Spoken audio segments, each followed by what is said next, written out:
Hoy comienzo esta serie que yo le he titulado Oración del Tabernáculo. Hace muchos años atrás yo tuve una asignación camino a mi doctorado y era precisamente sobre la dinámica del tabernáculo.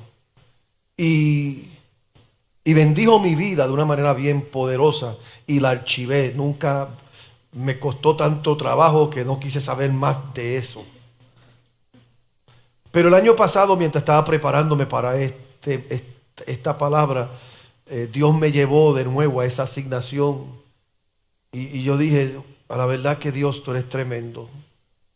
Y me llevó a la integridad de lo que es el tabernáculo. Quiero hacer un disclaimer, quiero hacer una aclaración.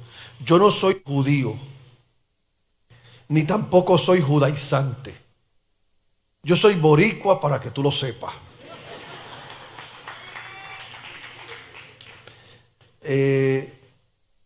Digo esto porque en nuestros medios se ha metido un espíritu de judaísmo, judaizante, que quiere abrazar la iglesia y quiere abrazar el cristianismo. Y eso es en inglés es un oxymoron. Ser cristiano y ser judaizante es una contradicción. Usted es del país donde usted nació. Y usted debe sentirse orgulloso del país que lo alumbró a usted. Eso está bien. Y cualquier intento de tratar de volver a unas raíces judaizantes es absurdo. Y es un error teológico. La gracia de Cristo, la manifestación de Cristo es el cumplimiento de todo lo establecido en el Antiguo Testamento y es suficiente. Y si usted tiene problemas con eso, hay una carta completa en el Nuevo Testamento llamado Hebreos que trata el tema de rabo a cabo, diciendo que Jesús es mayor que la ley, que Jesús es mayor que los profetas, que Jesús es mayor que los patriarcas, que Jesús es mayor que los ángeles, que Él es Dios.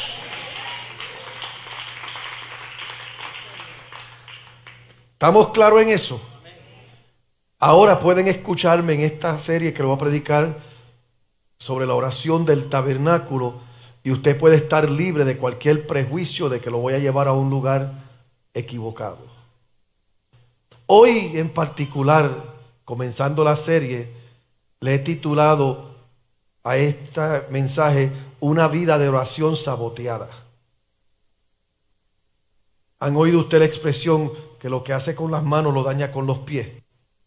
Muchas veces no entendiendo nosotros lo que implica acercarnos a Dios, destruimos con los pies lo que queremos hacer con las manos.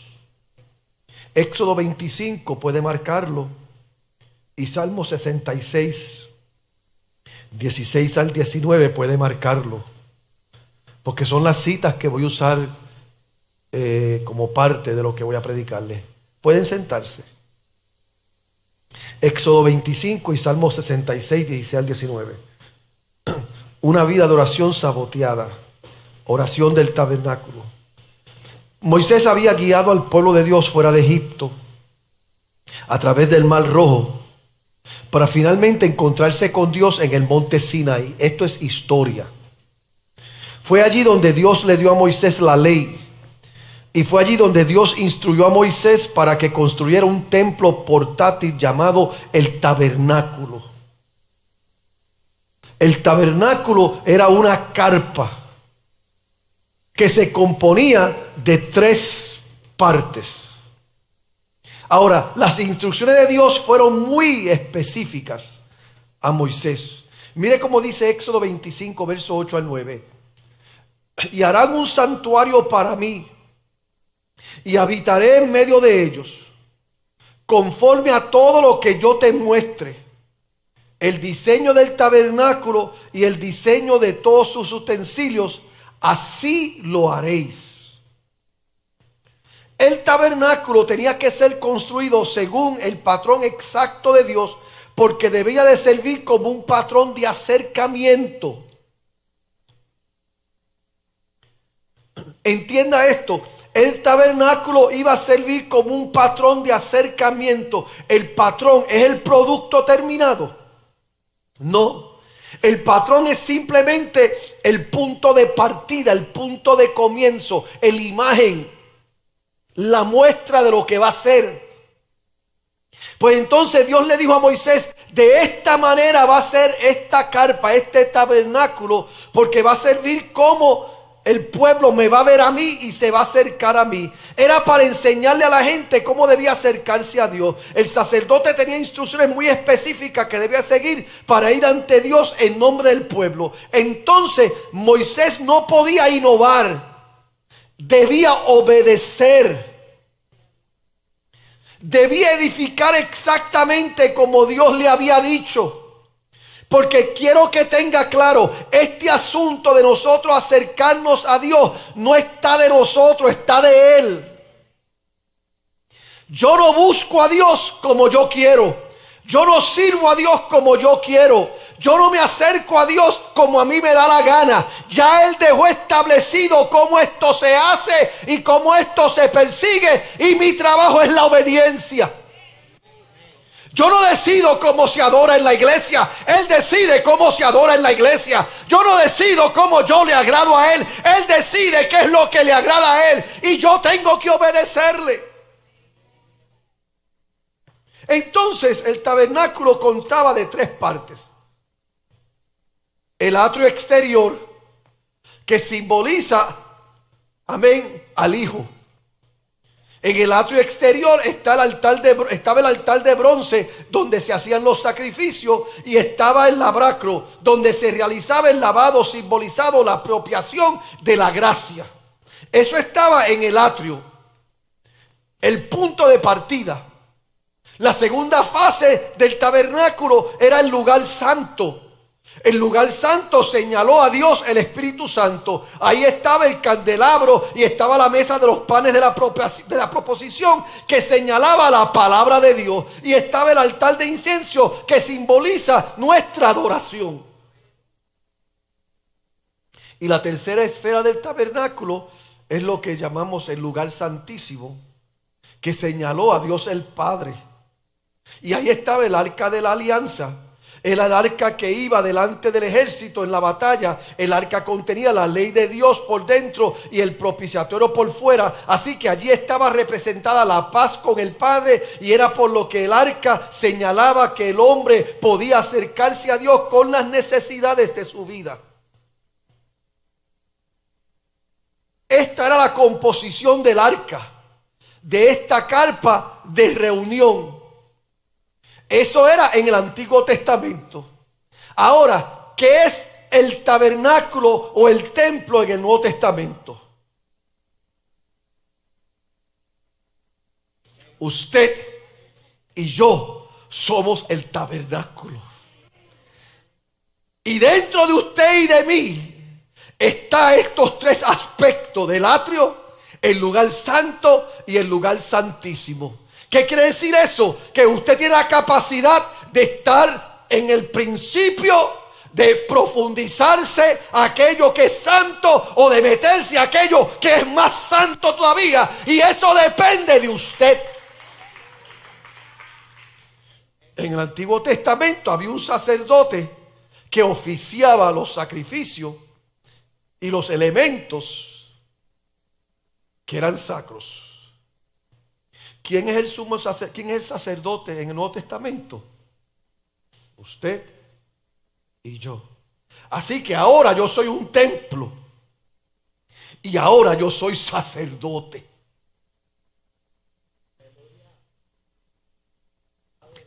En el Antiguo Testamento habían instrucciones, habían demandas. En el Nuevo Testamento esas instrucciones y esas demandas continúan. En el Antiguo Testamento era desde un aspecto simbólico. En el Nuevo Testamento ahora es algo real, es algo personal, es algo entre nosotros y Dios. Durante las próximas semanas quiero mostrarles cómo, al seguir el patrón establecido por el tabernáculo, puede revolucionar nuestra vida de oración. El atrio representa lo externo, lo liviano. De eso vamos a hablar hoy. Muchos se fascinan con lo externo, lo milagroso, aquello que sirve como punto de entrada, y por eso se sembran ahí en vez de profundizar. Y como he dicho antes, los milagros son de carácter temporal. Solo Dios es eterno. Y lo que sucede con nosotros es que estamos dispuestos a llegar al atrio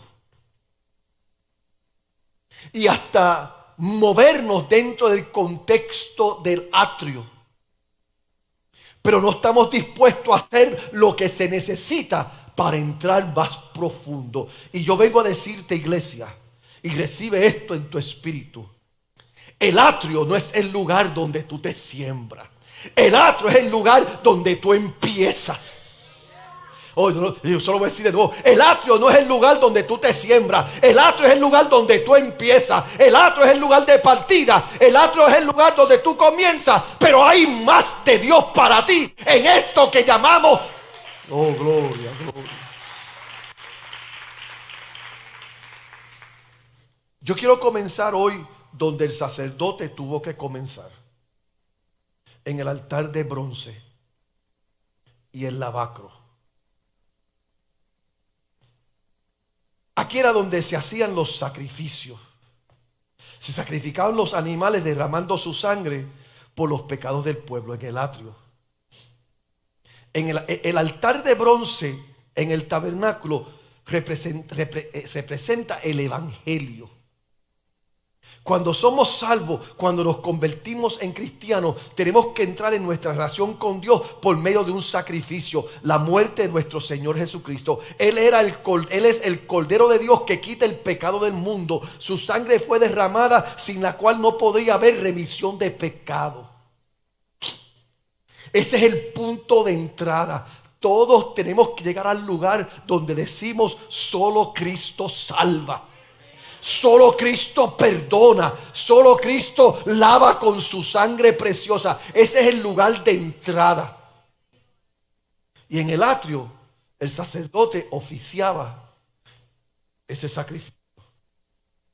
Y hoy tú, como tabernáculo de Dios y como sacerdote de Dios, tienes que llegar a ese lugar donde te reconcilias con la verdad del sacrificio de Cristo. ¿Cómo lo hago? Es ahí donde entra el lavacro. Era una fuente donde los sacerdotes, después de oficiar el sacrificio y antes de entrar al lugar santo, se lavaban las manos. Si tenían que lavarse los pies, se lavaban los pies. Y si tenían que echarse agua encima para limpiarse completamente, lo hacían. El lavacro representa la apropiación o la aplicación del evangelio. Y es de lo que quiero hablarle hoy, de esta segunda parte, de esta fuente de agua. Porque el sacrificio de Cristo fue una vez y para todas. El sacerdote hacía un sacrificio anual. Pero el lavacro de agua apunta a nuestra limpieza práctica del pecado, nuestra santidad práctica. Y el sacerdote tenía que usar el lavacro todos los días.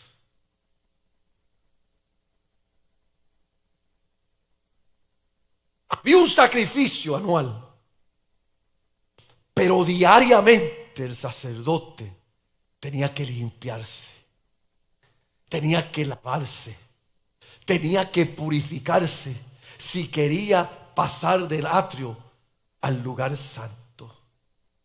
Es muy posible que conozcas a Jesús como tu Salvador, pero nunca eres capaz de progresar en la oración, aparte de abandonar todos los pecados conocidos en el lavacro de las aguas. Gente que pretenden servirle a Dios sucios. Gente que pretenden clamar a Dios, sucia sus lenguas. Yo creo que muchos están estancados espiritualmente porque no entienden el lavacro. Creo que muchos están desperdiciando sus oraciones porque no entienden el lavacro. Y muchos no han crecido espiritualmente en años porque no entienden el lavacro. Si escuchas y comprendes lo que Dios quiere que sepas hoy, puedes revolucionar tu vida absolutamente y puedes revolucionar tu oración. Porque una cosa es que tú creas en Jesús y otra cosa es que te separes para Él en santidad. ¿Y por qué esto es tan importante? Porque sin santidad nadie verá al Señor. ¿Y sabe qué? Esto no es cosa antigua. Esta es la verdad presente también. Mira lo que dijo el salmista en el Salmo 66, versos 16 al 19. Venid, oíd todos los que teméis a Dios, y contaré lo que ha hecho a mi alma. A Él clamé con mi boca y fue exaltado con mi lengua. Si en mi corazón hubiese yo mirado a la iniquidad, el Señor no me habría escuchado. Mas ciertamente me escuchó Dios, atendió a la voz de mi súplica. Oye, no sé, no hay nada más lindo que decir hablé con Dios y Él me oyó. No hay nada más lindo que decir clamé a Dios y Él me respondió. No hay nada más lindo que usted abra su boca y antes de usted terminar de hablar, ya Dios está contestándole. ¿Verdad que eso es hermoso? ¿Cuánto han tenido esa experiencia? Que usted ha ido a Dios con algo y Dios le ha respondido. Y ese texto es hermoso. Pero algo que nosotros ignoramos de este texto es este. Mire lo que dice. Si en mi corazón hubiese yo, lea conmigo. Si en mi corazón hubiese yo mirado la iniquidad. Esa palabra mirado quiere decir encontrar deleite en. Es una palabra que describe la relación que un niño puede tener con una mascota. ¿Hay algún pecado en tu vida que hayas convertido en tu mascota? Que ya no lo ves como algo grave, que es parte de tu familia. Si es así, no se equivoque. El Señor no puede escucharte. Estás tratando aquello por lo que Jesús murió como una mascota. Y el salmista lo que dijo es esto: yo oré, Él me oyó, yo clamé y Él me respondió. Pero si en mi corazón hubiese mirado la iniquidad. Oh, gloria a Jesús. Si yo hubiese tratado el pecado como algo común y corriente, Dios no me hubiese escuchado. Porque escuche esto, Dios no recibe y Dios no escucha la oración de aquellos que viven en pecado. Pero pastor, ¿de dónde usted saca eso? Proverbios 15:8. El Señor aborrece las ofrendas de los malvados, pero se complace en la oración de los justos. A veces la gente asume y dice, espera un minuto, yo doy en la iglesia, yo canto en la iglesia, yo enseño en la iglesia. Y para ellos todas esas cosas son equivalentes o con iguales a un sacrificio judío. Pero aparte de la santidad práctica, son una montaña llena de ruido y furia que no significa nada.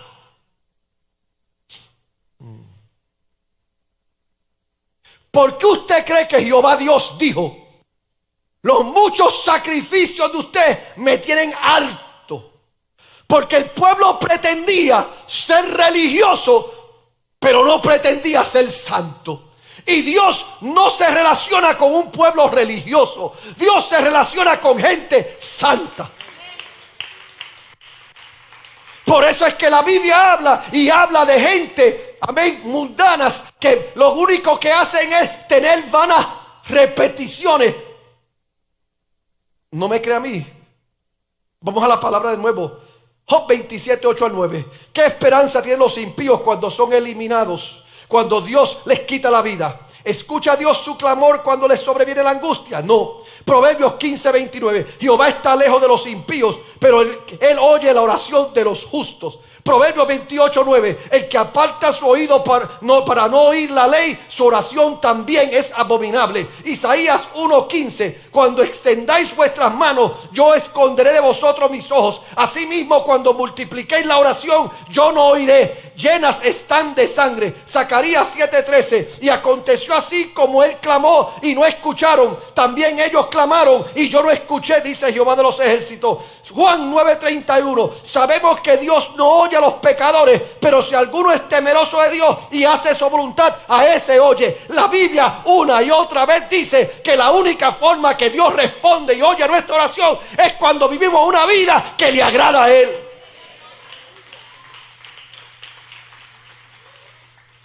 Hoy los quiero llevar a una cita bíblica que a mí me encanta y muchos de ustedes también.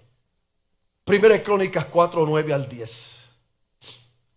Porque nos hemos aprendido en esta temporada la oración de Jabes. Y compramos el librito de la oración de Jabes. Y estamos fascinados con Jabes. Y ya hasta el impío que no es cristiano conoce la historia de Jabes. Y Jabes fue más ilustre que sus hermanos, al cual su madre llamó Jabes diciendo, por cuanto lo di a luz en dolor. E invocó Jabes al Dios de Israel diciendo, oh, si me dieras bendición y ensancharas mi territorio, y si tu mano estuvieras conmigo y me libraras del mal para que no me dañe. Y le otorgó Dios lo que pidió. Jabes es un símbolo de superación. Yo quiero ser como Jabes. Nací en dolor, pero clamé a Dios y Dios me escuchó. Pero no se pierda algo. Mire cómo comienza la historia de Jabes. Y fue Jabes más, lee esa palabra, dígala en voz alta. Y fue Jabes más. Y fue Jabes más. ¿Sabe lo que esa palabra quiere decir? Dios es capaz de honrarte. Es seguro que lo que Él te dé no te hará daño. Al igual que la idea que el frío puede viajar hacia aguas más profundas, y es ahí donde se capturan los peces más grandes. Hay aguas profundas en este asunto llamado evangelio. Hay verdades profundas en este asunto llamado caminar cristiano. Hay cosas más profundas en este asunto de ser tabernáculo. Pero la pregunta es, ¿eres tú ilustre? ¿Eres tú capaz de recibir lo que Dios te quiere dar? ¿Eres tú capaz de reconciliarte con lo que Dios quiere decir? ¿Eres tú capaz de manejar aquello que Dios puede y quiere darte? Porque Dios no va a hacer algo contigo para que tú te dañes. Hay gente que quiere más casa, más carro, más carrera, más dinero, más títulos, más funciones. Y Dios no puede dárselas, porque si se las da, se le hincha la cabeza y dejan de ser creyentes.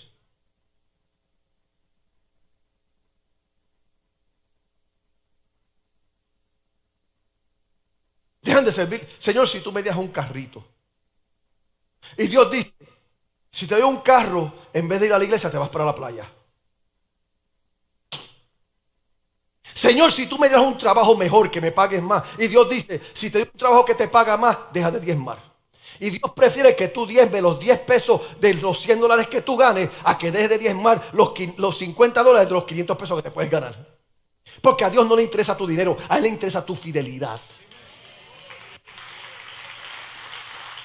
Y a Dios no le interesa tu comodidad, a Él le interesa tu obediencia. Y por eso la Biblia dice que Jabes era más ilustre. Antes de decir de que Dios lo levantó, antes de decir que Dios lo bendijo, antes de decir que Dios lo prosperó, dijo, es alguien que yo podía confiar en Él, es alguien que yo podía honrar y no se iba a dañar.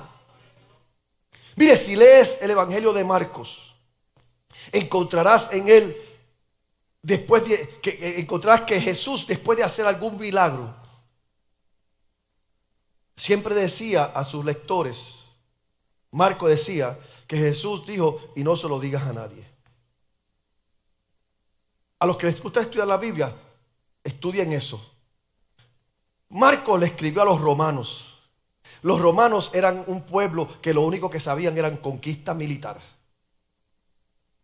Y no es casualidad que Marcos es el único evangelio que resalta más esa instrucción que los demás evangelios.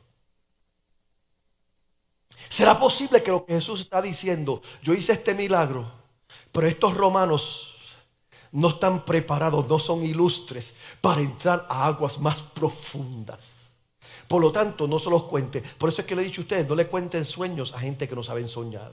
No le hables de sanidad a gente que no saben lo que es ser sanado.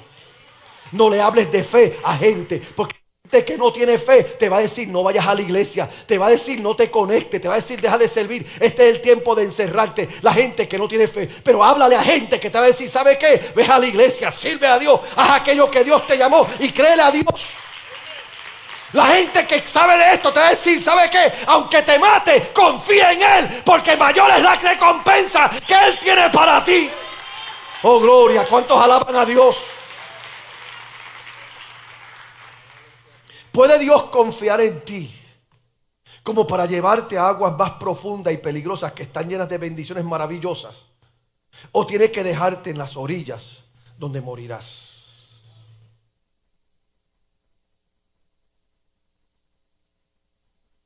Repito, ¿puede Dios llevarte a aguas más profundas donde hay bendiciones que tú ni te imaginas? Hay gloria que tú ni te imaginas. ¿O tienes que dejarte en la orilla para que mueras allí? Serás creyente de atrio toda tu vida porque no sabes ir al alba, no valorizas el lavacro para entrar al lugar santo de tu vida. Y ahí morirás. O serás creyente que dice, yo quiero saber qué hay allá adentro. Yo quiero ver lo que Dios hace allá adentro. Yo oigo el ruido, pero yo no quiero oírlo, yo quiero verlo. Yo siento las brisas, pero yo quiero más que las brisas. Yo no me conformo con escalofríos solamente. Yo quiero saber que Él me toca. Yo quiero saber que Él me llena. Aleluya, gloria a Jesús. Mira lo que dice Santiago 5, 13 al 18. Un pasaje lindo que a nosotros todos nos encanta. ¿Está alguno entre vosotros afligido? Haga oración. ¿Está alguno alegre? Cante alabanzas. ¿Está alguno enfermo entre vosotros? Llame a los ancianos de la iglesia y oren por él, ungiéndole con aceite en el nombre del Señor. Y la oración de fe salvará al enfermo, y el Señor lo levantará, y si hubiere cometido pecados le serán perdonados. Confesaos vuestras ofensas unos a otros, y orad unos por otros, para que seáis sanados. La oración eficaz del justo puede mucho. Elías era hombre sujeto a pasiones semejantes a las nuestras, y oró fervientemente para que no lloviese, y no llovió sobre la tierra por 3 años y 6 meses. Y oró otra vez, y el cielo dio lluvia y la tierra produjo su fruto. Yo voy a volver a este pasaje ahorita. Pero yo tengo una observación. Algunos de ustedes quieren orar, pero sus oraciones son saboteadas porque no han abandonado pecados que ustedes valoran en sus vidas. Y como ustedes no abandonan pecados que ustedes valoran en su vida, para efectos prácticos, no hay diferencia entre su vida y la vida de una persona que no tiene a Cristo.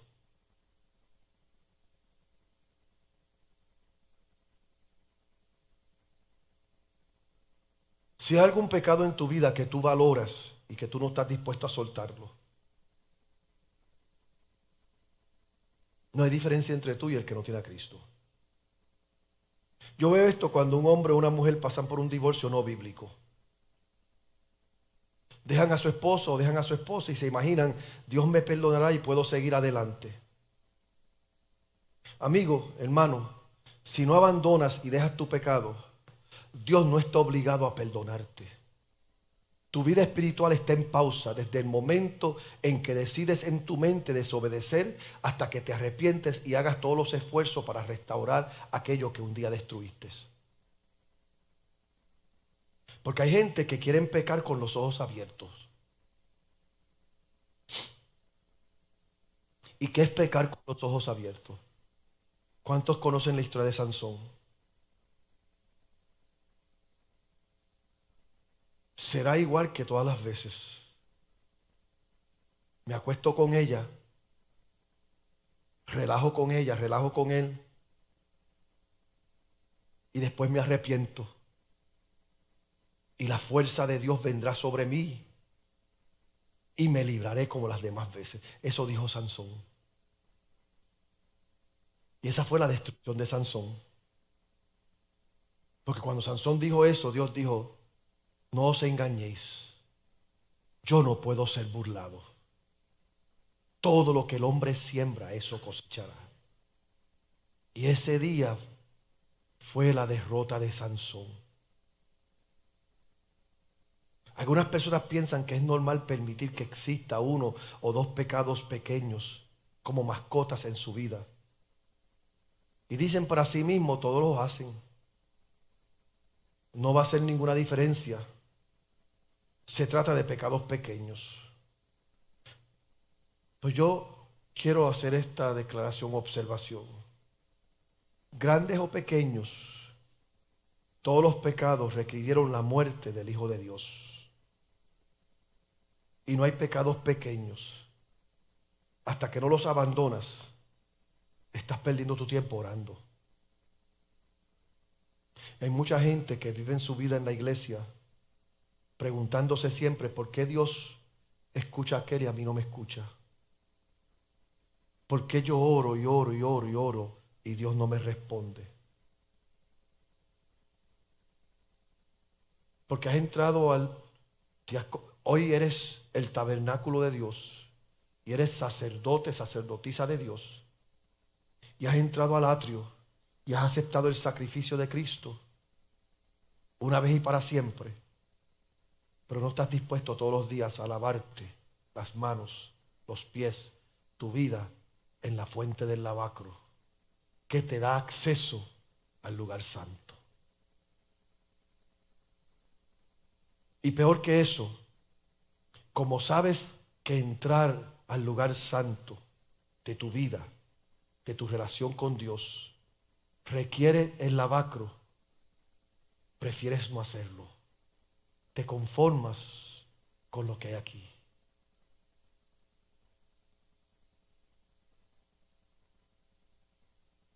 Pastor, pero ¿qué pasa con los pecados con los cuales nosotros luchamos? No estoy hablando de eso. Porque si estás luchando contra algo y estás tratando de vencerlo y estás tratando de resistir la tentación y estás tratando de derrotar el pecado, eso lo que me dice es que no estás acariciando el pecado.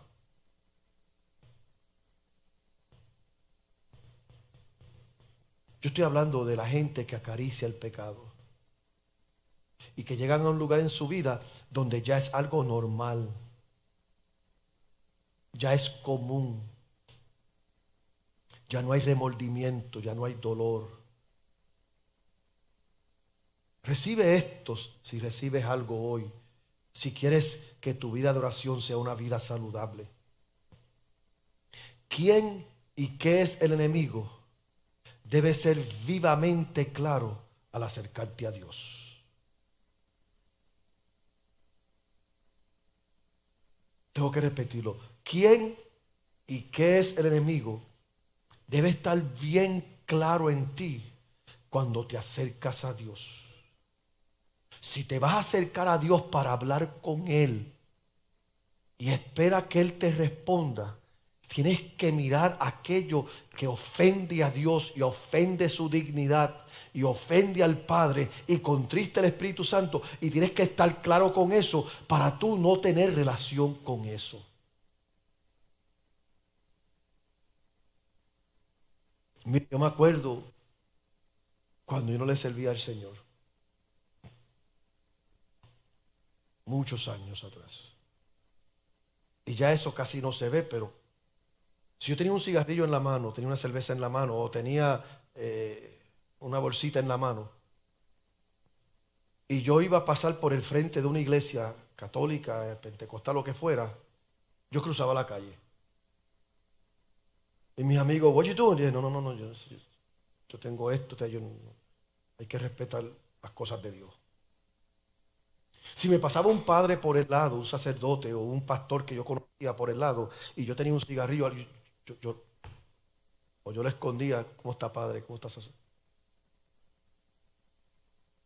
Ya eso no existe. Hoy la gente, después que se jactan de vivir y arrastrarse en el lodo del pecado, quieren venir y pararse aquí a cantar, a tocar, a predicar y a ministrar.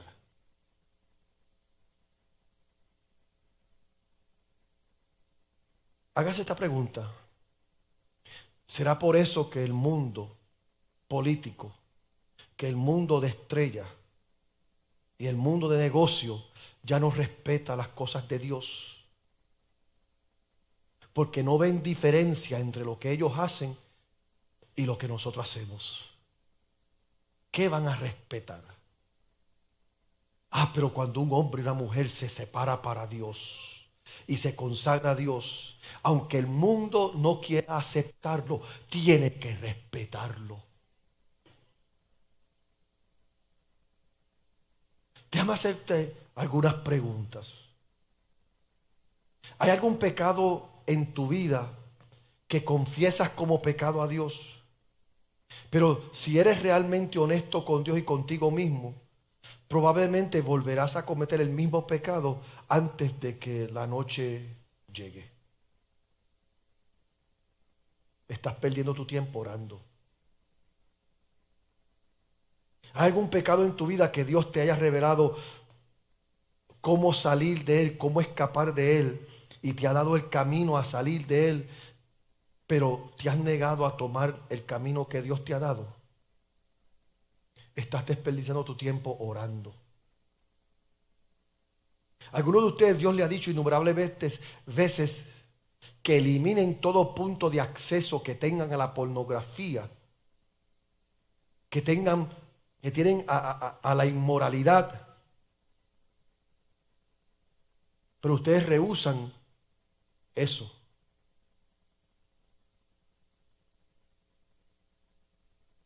Matrimonios que el esposo o la esposa tienen sus códigos y no los comparten. Yo necesito mi privacidad y tú no confías. Mira, déjate de ser disparate.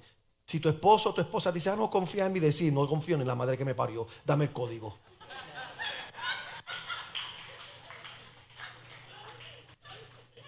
Vamos a dejarnos de esa guasa, de esa psicología barata de los chavitos. Váyase a una universidad a estudiar psicología para que aprenda que eso es barato lo que usted está diciendo. Todo hombre, toda mujer que está en compromiso con alguien debe tener completamente acceso mutuamente para que el diablo no se meta. Pero ¿sabe qué es lo que está pasando? Preferimos jugar con el diablo que reprenderlo.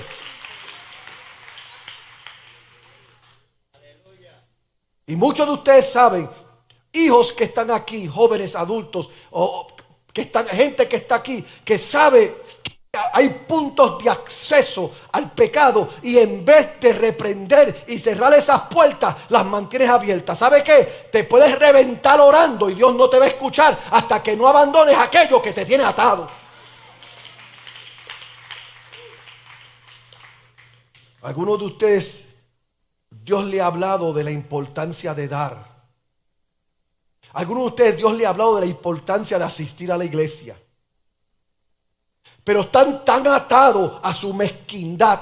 Están tan atados al concepto de coronavirus, al concepto de la pandemia, que prefieren vivir desconectados a lo que Dios está hablando y lo que Dios está diciendo. ¿Sabe qué? En esta temporada que estamos viviendo, Dios está llamando a un pueblo a que le crea a Él y sea dadivoso. En esta temporada que estamos viviendo, Dios está diciendo, yo quiero ver cuál es el pueblo que está dispuesto a morir en el altar que morir en una cama de un hospital. Porque déjame decirte algo, el día que te toque la muerte, te va a tocar la muerte. Es como el chiste del tipo que hizo un pacto con el diablo y después que hace el pacto con el diablo, Dios dice, te voy a venir a buscar tal día a las 12 de la noche. Y a las 12 de la noche el diablo fue a buscar al tipo y el tipo estaba asustado y decía, ahora es que viene a buscarme el diablo. El tipo no sabía qué hacer. Y lo que hizo así, dijo, ya eso es lo que voy a hacer. Me voy a afeitar la cabeza, me voy a afeitar la barba.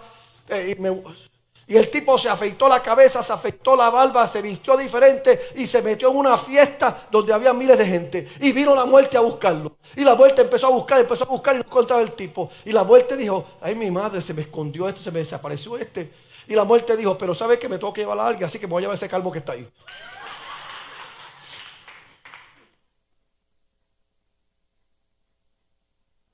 Hay gente que pretenden huir o cuidarse de aquello que el mundo le dice, huye o cuídate, en vez de acudir a aquello que te salva la vida.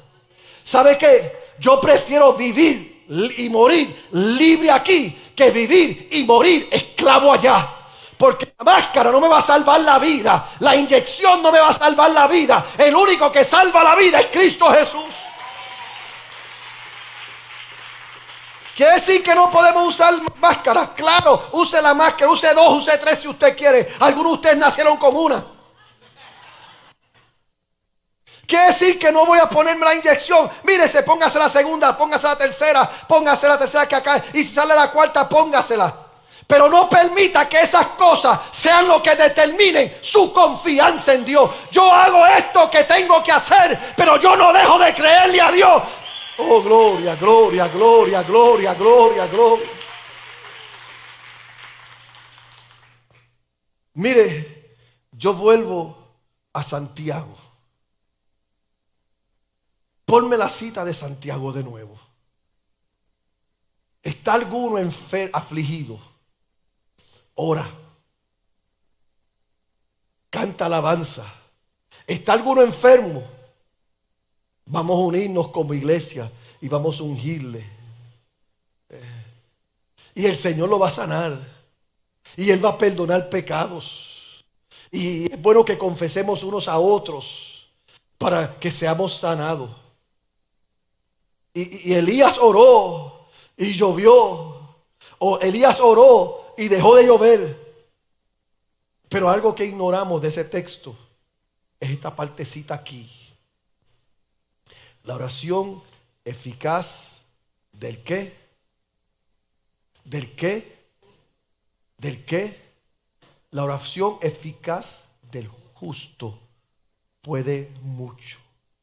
Porque esto no se trata de cuánto tú oras. Esto se trata de cuán santo tú eres.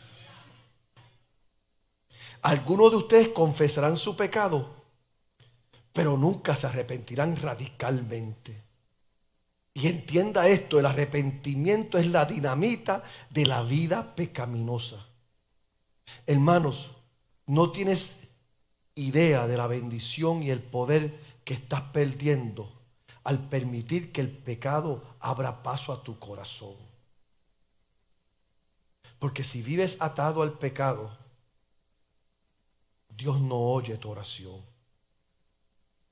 Me gusta lo que dijo Mary, Queen of Scots. Ella dijo, temo las oraciones de John Knox más que un ejército de 10,000 hombres. ¿Sabes lo que es eso? Una persona de influencia, de autoridad, de prominencia en la vida, diciendo, me preocupa y me intimida más un hombre de rodillas que un ejército de pies contra mí. Por eso es que el salmista dijo, aderezas mesas en presencia de mis angustiadores, pero eres el que unges mi cabeza con aceite. La oración es la bendición más linda que tiene la iglesia. Pero si no te arrepientes y no vives apartándote del mal,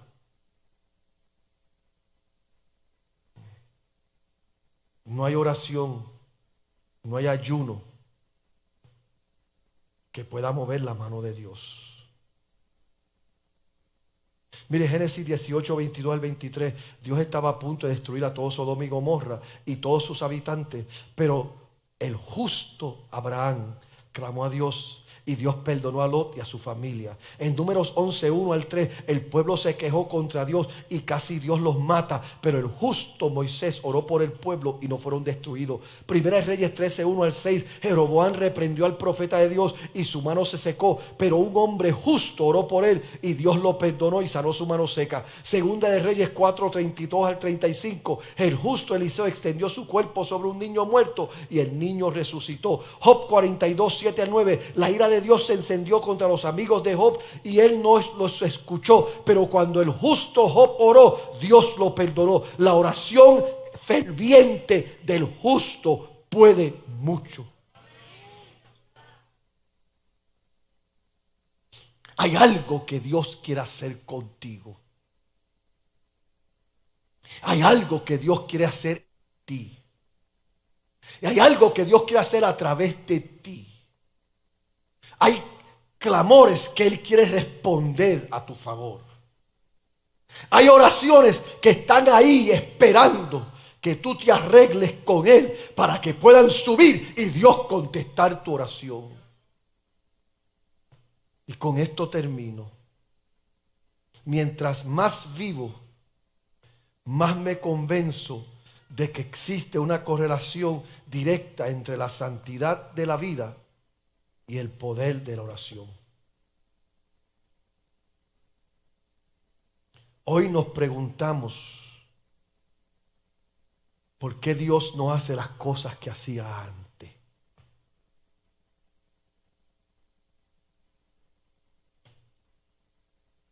¿Por qué Dios no sana como sanaba antes? O Elías oraba.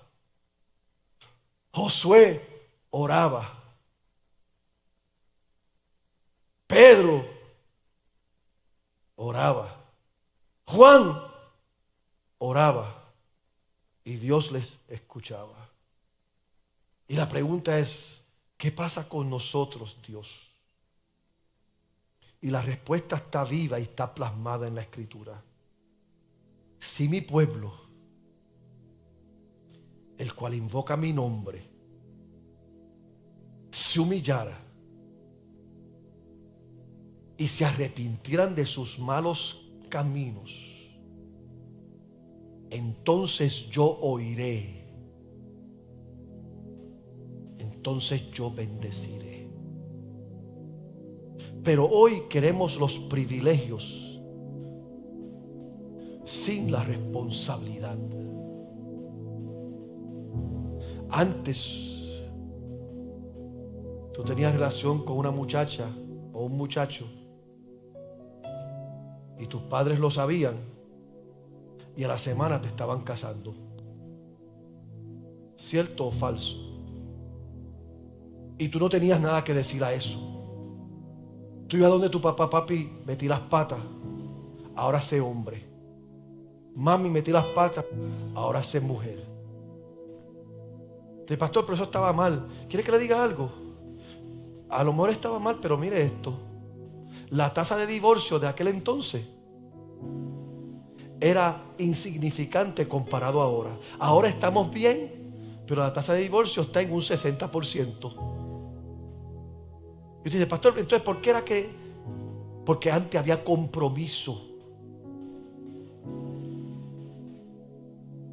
Antes la gente venía a la iglesia y se convertían. Tenían que esperar un año para ser miembros de la iglesia. Y tenían que pasar por unos procesos antes de ser miembros de la iglesia. Ahora la gente se convierte hoy y mañana ya quieren ser miembros de la iglesia. Antes la gente venía en pecado a la iglesia sin casarse. Se convertían y al otro día, pastor, me quiero casar porque quiero estar bien con Dios. Hoy lo primero que quieren planear es una boda que les va a tomar un año de planificarla y no se casan y en ese año están en pecado. Y yo vengo a decirte esto, iglesia. Desde el momento en que tú sabes lo que Dios quiere en tu vida, al momento en que tú decides obedecerle, ese espacio le pertenece al diablo.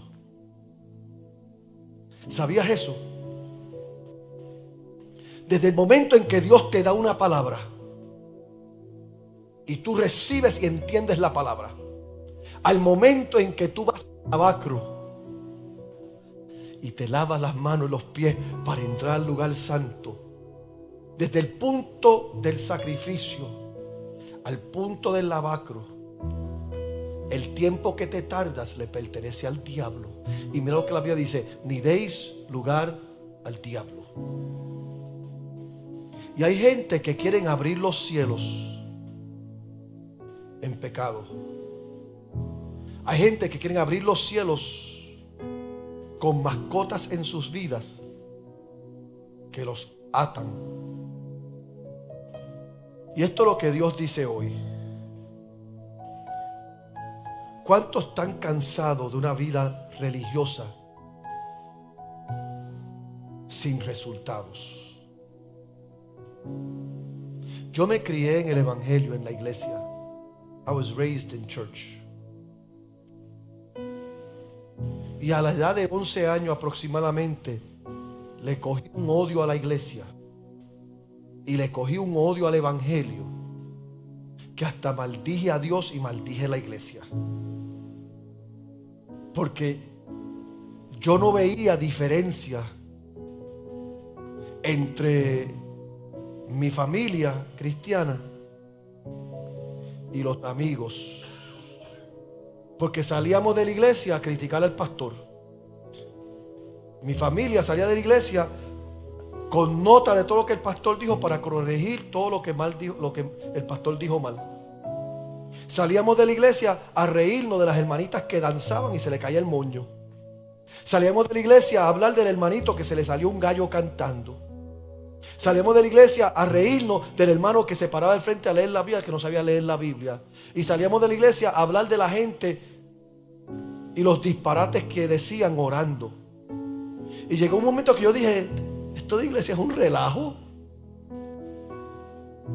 Y a los 11 años yo le di mi corazón al diablo.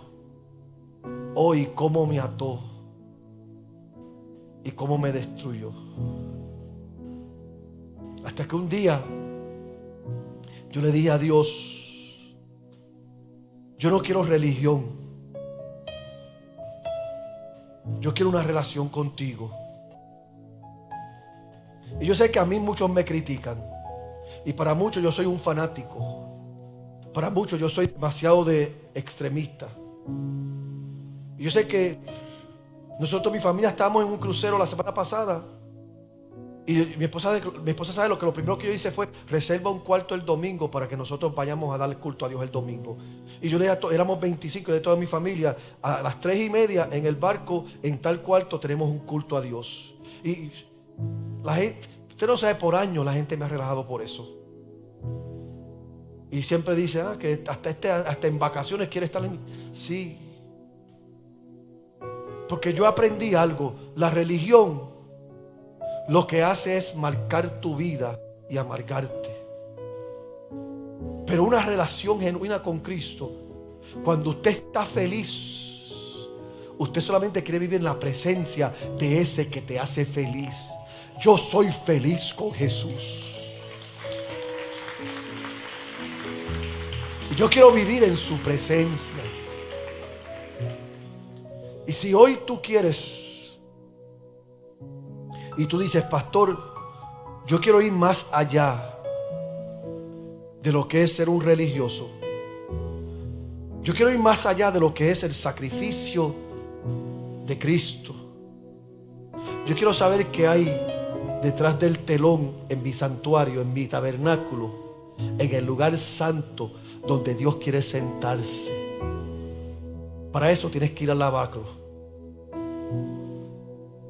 Y tienes que arrancar de tu vida todo aquello.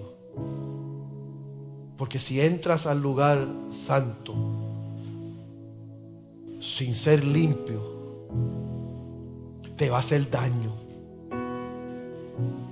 Te va a hacer daño. No vas a ver lo que Dios ve. Y de esto voy a hablar la semana que viene. De la oración en el Espíritu.